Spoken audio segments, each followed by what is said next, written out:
प्रक्रिया में नहीं जोड़ सकते हैं। यानी जो शख्स सीखता है वह इंडिविजुअल सीखता है और उसकी उस सीख में उसकी व्यक्तिगत भिन्नता भी बहुत अहम होती है। अर्थात शारीरिक और मानसिक आधार पर दो या दो से अधिक व्यक्तियों में जो भिन्नता पाई जाती है उसी को हम व्यक्तिगत भिन्नता कहते हैं। यानी वो व्यक्तिगत भिन्नता भी उसके व्यक्तिनिष्ठ अध्ययन में एक अहम कारक होती है।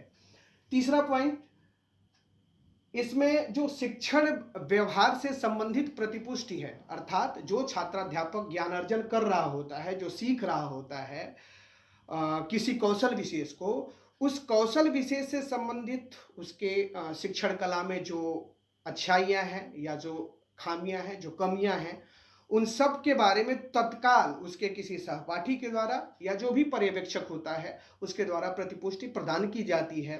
अर्थात छात्र को अपने किए का मूल्यांकन तत्काल रूप से हो जाता है, जिससे उसे आगे सीखने की राह अधिक सरल और सुस्पष्ट होती है।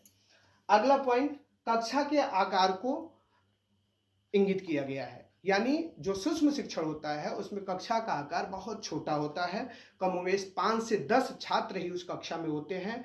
इस प्रकार वास्तविक नहीं लेकिन वास्तविक का एक आभासी शिक्षण हम नियोजित करते हैं सूक्ष्म शिक्षण के द्वारा। तो कहीं ना कहीं से कक्षा का आकार इसकी एक प्रमुख विशेषता है। अगला पॉइंट, पढ़ाने की अवधि। आमतौर पे हम जो भी क्लास अपनी इंगेज करते हैं, जो भी क्लास अपनी पढ़ाते हैं, वो बड़ी कक्षा होती है तो 1 घंटे की, अन्यथा 40 मिनट की कक्षाओं का नियोजन किया जाता है। किंतु जो सूक्ष्म शिक्षण है इसमें छात्र संख्या ही नहीं कम होती, अपितु इसमें जो पढ़ाने की अवधि है वो भी कम होती है। आमतौर पर 5 से 6 मिनट का समय किसी भी कौशल विशेष में प्रशिक्षित होने के लिए प्रशिक्षुओं को प्रदान किया जाता है।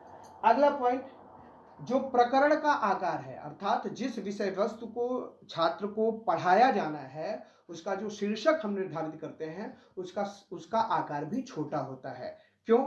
क्योंकि जिस कौशल विशेष को हमें पढ़ाना है उसका समय या उसकी अवधि हमें बहुत कम दी गई है। अभी इसके पहले वाले पॉइंट पे आपने जाना, जब 5 से 6 मिनट ही आपको पढ़ाना होगा तो जो विषय वस्तु है उसके सारगर्भित भाग को ही आप प्रस्तुत कर पाएंगे, और सारगर्भित भाग भी किसी एक शीर्षक विशेष से और एक पक्ष विशेष से।